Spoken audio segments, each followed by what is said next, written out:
आताची अत्यंत महत्त्वाची बातमी, पाकिस्तानच्या हल्ल्यात मुंबईचा लाल शहीद झाल्याचं कळतंय। घाटकोपरमधील मुरली श्रीराम नाईकांना वीरमरण आलंय। पाकिस्तानच्या हल्ल्यात त्यांचा मृत्यू झालाय। मुंबईचा लाल शहीद झाल्याचं समोर येतंय। घाटकोपरमधील मुरली श्रीराम नाईकांना या हल्ल्यामध्ये वीरमरण आलंय। आताची अत्यंत महत्त्वाची बातमी, पाकिस्तानच्या हल्ल्यात मुंबईचा लाल शहीद झालाय।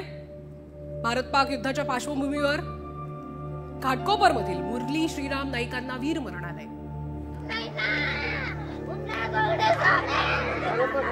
हृदय हेलावून टाकणारी ही घटना आपण बघतोय। भारत पाक युद्धाच्या पार्श्वभूमीवर आपलं भारतीय लष्कर तैनात आहे। पाकिस्तानच्या प्रत्येक हल्ल्याला सडेतोड उत्तर देत आहे।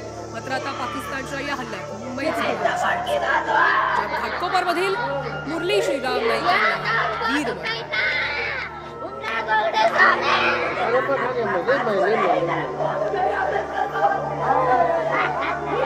भारतीय लष्कर जवान पाकच्या प्रत्येक हल्ल्याला सडेतोड उत्तर देत आहे।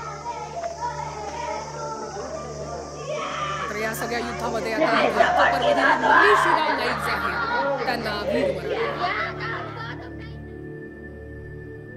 भारतीय जवान जे आहेत भारताच्या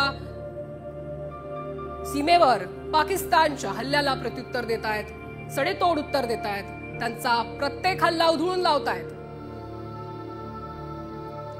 भारतीय लष्कर जवान जीवाची बाजी लावून पाकिस्तानच्या हल्ल्याला उधळून लावतायत। आणि या सगळ्यात घाटकोपरमधील मुरली श्रीराम नाईकांना वीरमरण आलंय। आणि या संदर्भात अधिक माहिती घेऊयात आपले प्रतिनिधी सचिन लाड यांच्याकडून। सचिन, काय अधिकची माहिती मिळते? मुरली श्रीराम कोणत्या भागामध्ये हा लढा देत होते?